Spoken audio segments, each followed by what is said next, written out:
What's up, ladies and gentlemen? It is your boy, the Supreme B-Man, and I am here once again to kind of follow in line with what everybody else is talking about and clicking on this video to hear my lovely, soothing voice to talk about one of the biggest things that has ever happened in the world of comic books.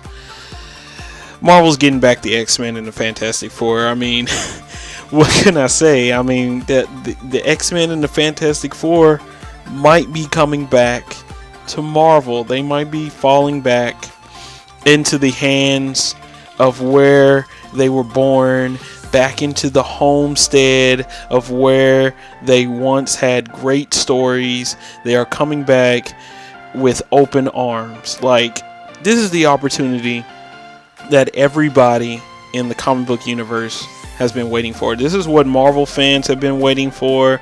This is what comic book fans have been waiting for.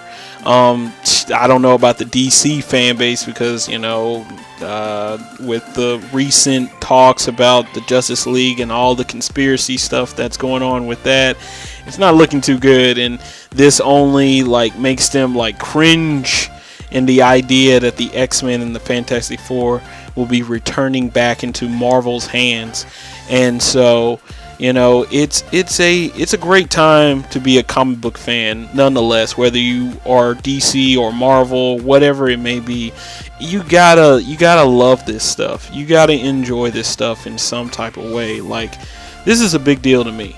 I grew up watching the old 90s Spider-Man cartoon, the Incredible Hulk, the Iron Man, and of course, above all else, the X-Men. And even before that, Cartoon Network was rerunning the old Fantastic Four cartoons, which was made by, produced by Hanna-Barbera, who pretty much was the same guy who kind of created the Jetsons, the Flintstones, all the Huckleberry Hound cartoons, all that stuff.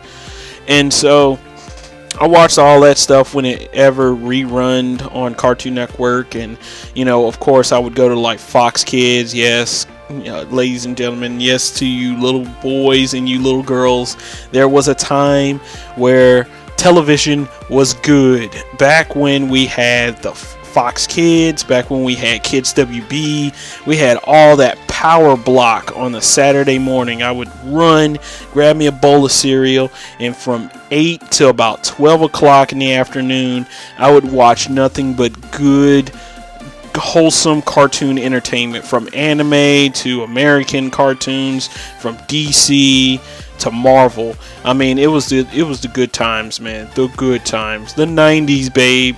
The 90s. Forget all this new stuff that's going on nowadays. But let's get back to the topic of where it needs to be. We're talking about the X-Men and the Fantastic Four. That's what we're talking about right now.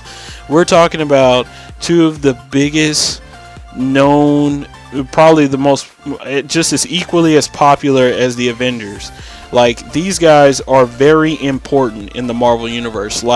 Half of the stuff that you've been seeing in the Marvel Cinematic Universe is nowhere near compared to what happened in the comic books. Civil War, man, that little high school skirmish between the Avengers and only the Avenger characters that we've been following has nothing compared to the comic books, where it involved the entirety of the Marvel Universe. You know what I mean? All the heroes were either with the registration group or were against the registration group. Captain America had his side, Iron Man had his side, and it was just nothing but a god stop of superheroes battling it out, bickering over who's right and who's wrong.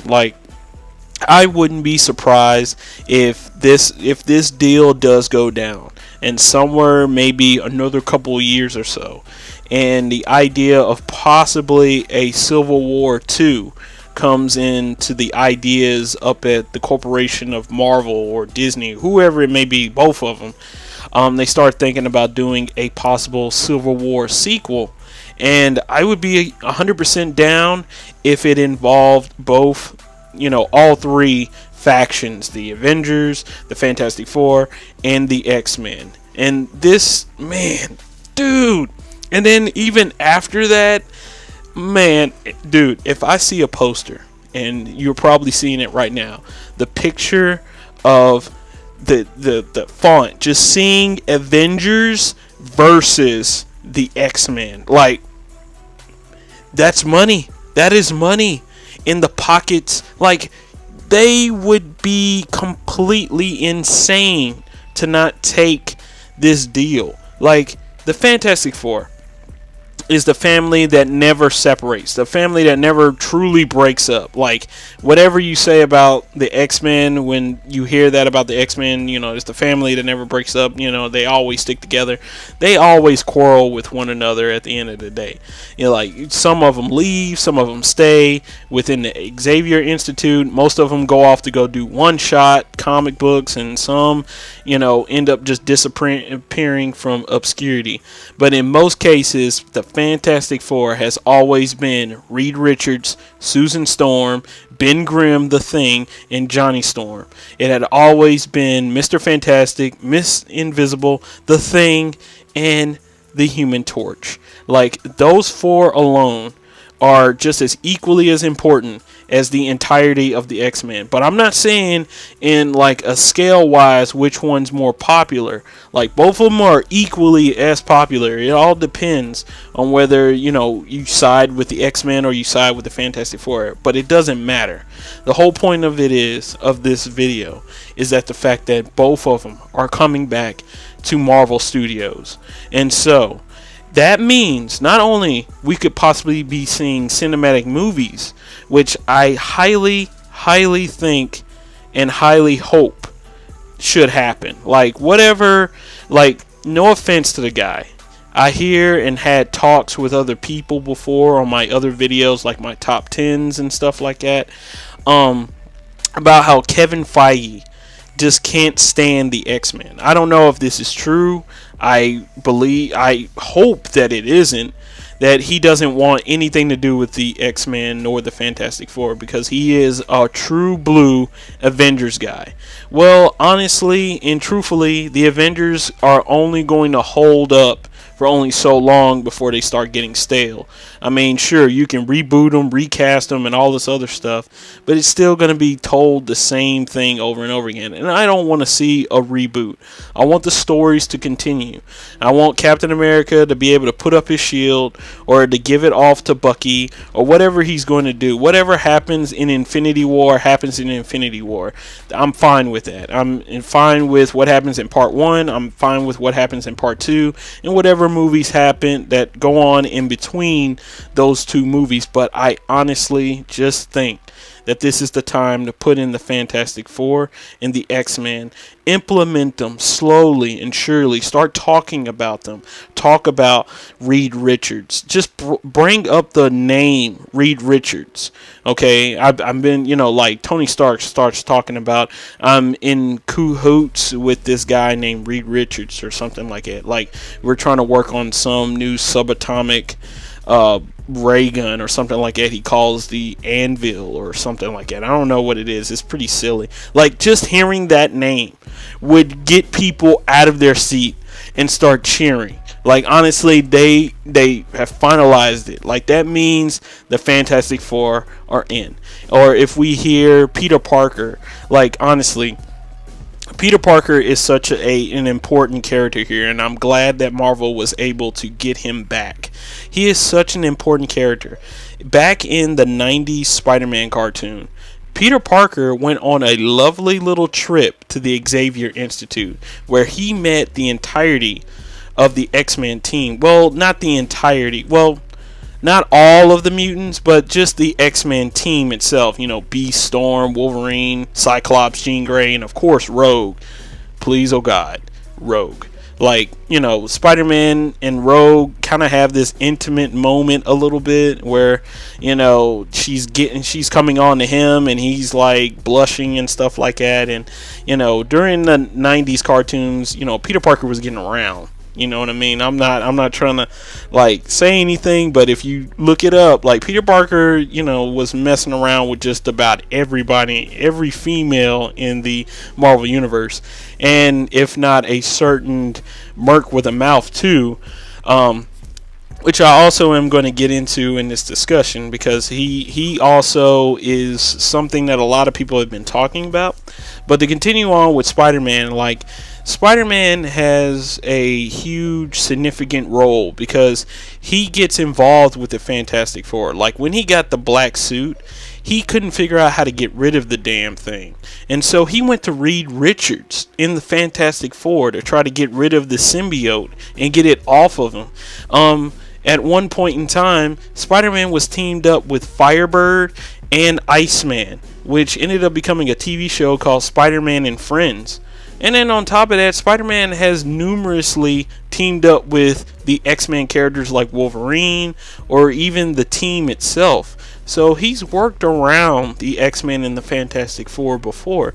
And so I wouldn't be surprised if there's a moment where, Peter Parker's going to class and his teacher is Reed Richards. Like, what? Like, like, if I hear Mr. Reed, I'm going to be like, it's over.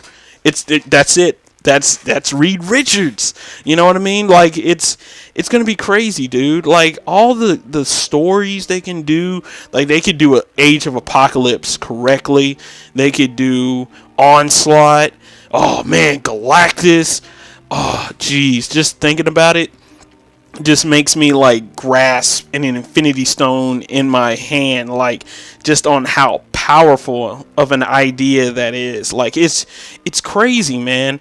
And it is a great time to be a comic book fan and a lover of comics, period. You know what I mean? No matter on what side you're on. Like, honestly, that's just the thing that I see.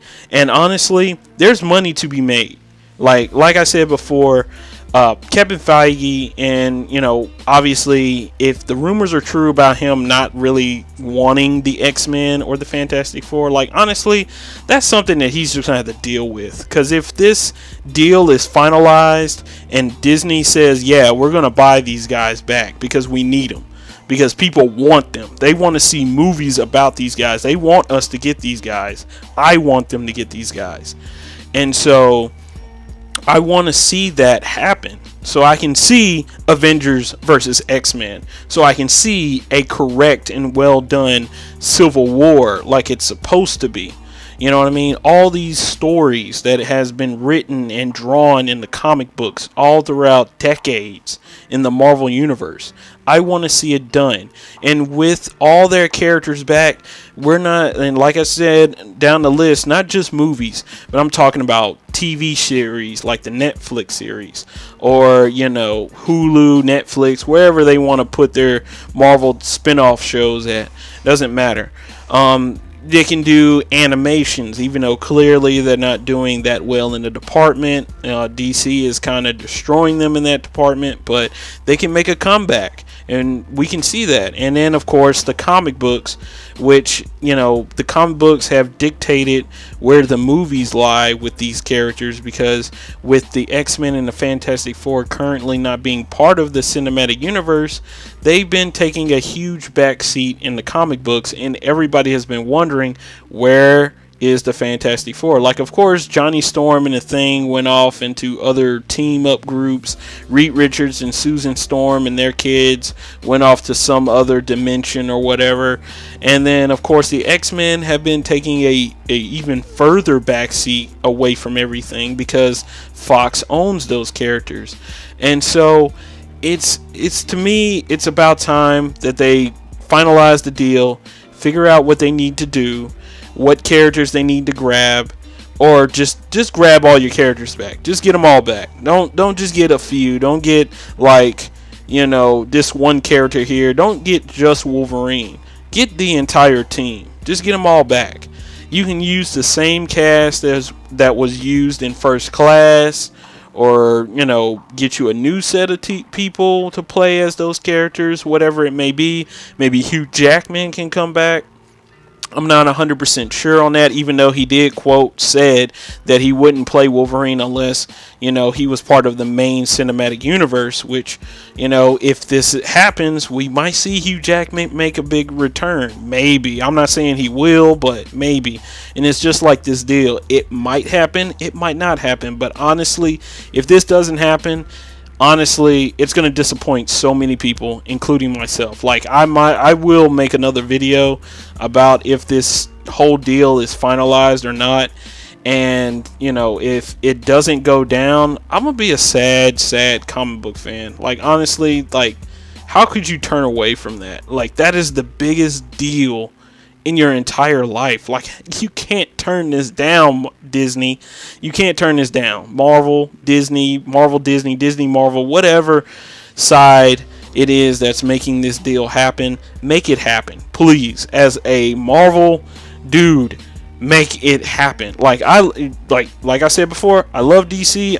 Heck, at this moment in time of recording this video, I'm wearing a Superman shirt. So don't think I'm not about DC comics either, because I'm loving DC Rebirth.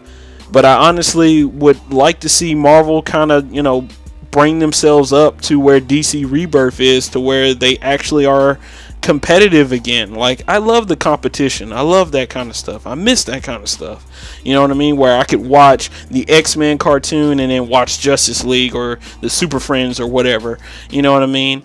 Like, I miss that kind of competition. I love that idea. So I would love to see the X-Men and the Fantastic Four make a huge comeback in the cinematic universe, because I didn't care too much for their movies at all.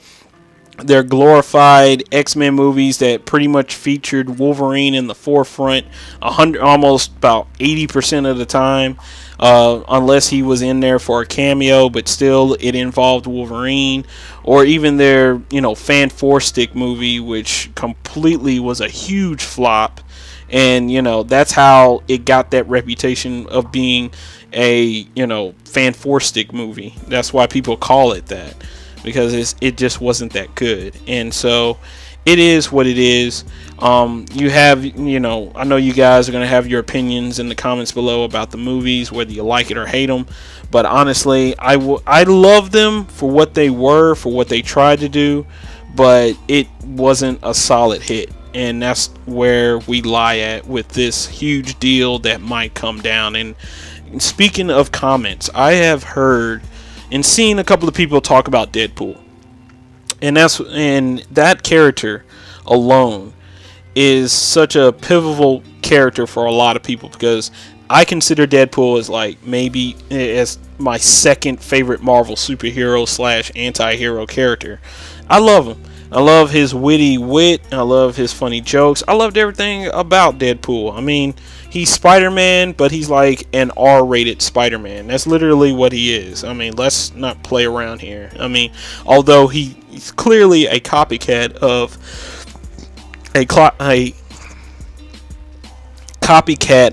Deathstroke, the Terminator, obviously. You can go around seeing all the pictures and even the death battle that was made possibly by Screw Attack that pretty much solidifies their rivalry between DC and Marvel.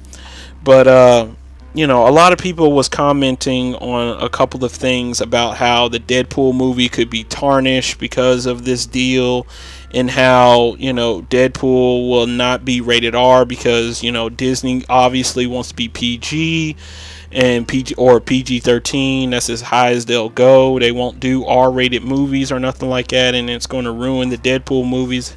Like, calm down, people. Like, honestly, calm down. Like, one character, like, honestly, I don't think Deadpool's going to get touched. I think Disney's going to let them do Deadpool the way Deadpool's meant to be.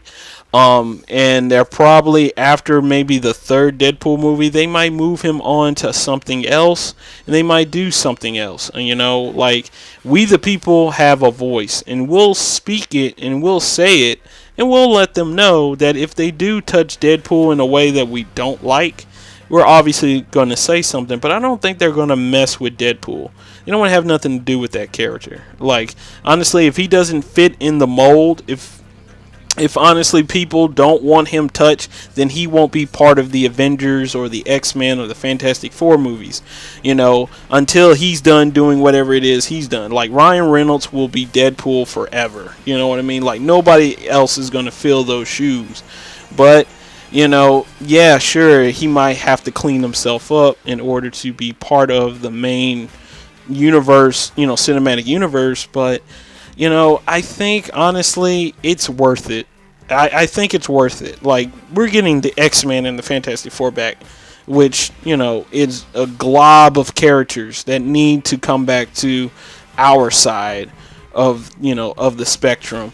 And so, if in some way it might come down to it, I don't even want to even speak it, to make it sound like, I want to see like a PG-13 Deadpool or anything, because I honestly don't think that's going to happen.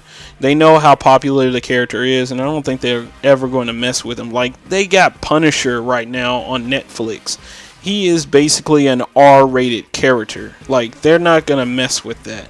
You know what I mean? They might mention him in the cinematic universe, maybe. I don't know. Maybe so. I hope so. Honestly, in the Infinity War movies, I mean, you got like 70-something superheroes being in it. I would love to see Punisher part of that, but it is what it is.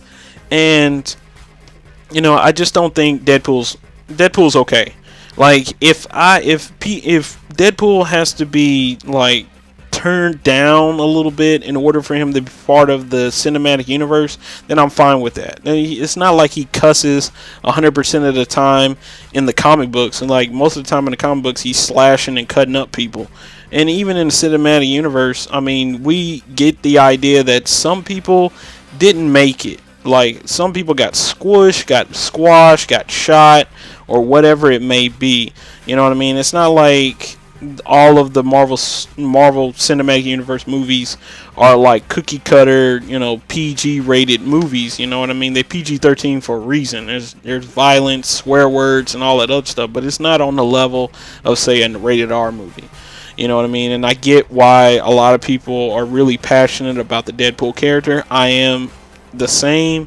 I don't want to see it happen, but I honestly do want this deal to go down, and maybe they might compromise and figure something out with that. But Deadpool 2 is going to happen whether this deal goes down or not. You know what I mean? Like, Deadpool 2 is stapled in there, and so it is what it is, folks. Like, this is something I've been waiting for a long time. And then on top of that, the idea that Deadpool and Spider-Man could be on the big screen together, totally worth it. Like, I would love to see Deadpool and Spider-Man. Like, you guys want that, right? I know you do. Like, you read the comics, okay? Like, Deadpool and Spider-Man is a perfect couple. Like, it fan fiction all over the place.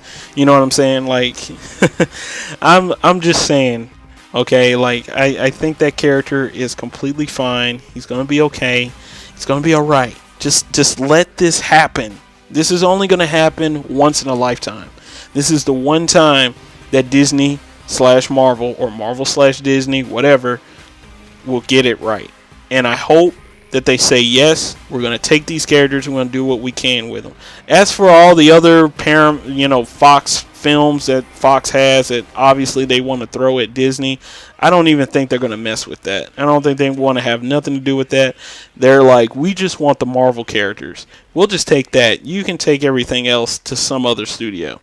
That's all we want. And I think it's going to be completely worth it. So I can do another video about those other movies, like the Alien and Predator movies and stuff, but I don't think it's worth even mentioning half the time. And honestly, I think, like I said before, I think they're just going to take what they want or what they need out of this deal and then just leave it up to Fox to do with whatever they want to do with the rest of their films. And honestly, that's just something that needs to happen because, not only will the comic books or the movies or even possibly any animated series will change, but there is one particular game that I have been talking about on this channel over and over again. I have done top 10s about this game. I have talked about my favorite characters that need to be put into this game. And all of you who followed me, who have watched my videos, and I appreciate it, on this game, know what I'm talking about. And that's going to be done in part 2 of this big, long, X-Men, Fantastic Four, Marvel deal breaker discussion. So stay tuned for part 2, because I'm going to take you guys for a ride on how important this deal needs to be for a certain infinite game. But until then, folks, I don't mind if you would like to. Please press the like button, smash it, shoot it with your laser beams, throw a couple of aces into it and hope it explodes. Whatever it is that you want to do to the like button. Also hit that subscribe button. Please share it with your friends. Throw my name out there because I'm also a voice about these comic book characters that I also love, and I would highly appreciate it. And let's start a discussion down in the comments below, because I obviously know some of you are going to, critique my words, and obviously, we're going to have this big long discussion about why this deal shouldn't happen or why it should happen. So let's get the comments going, let's get the discussion started, and I'll meet you guys in the comments below. But until then, guys, be prepared for part 2, because it's a coming before this deal goes down. As always, it is your boy, the Supreme B-Man, and I will see you guys next time. Peace.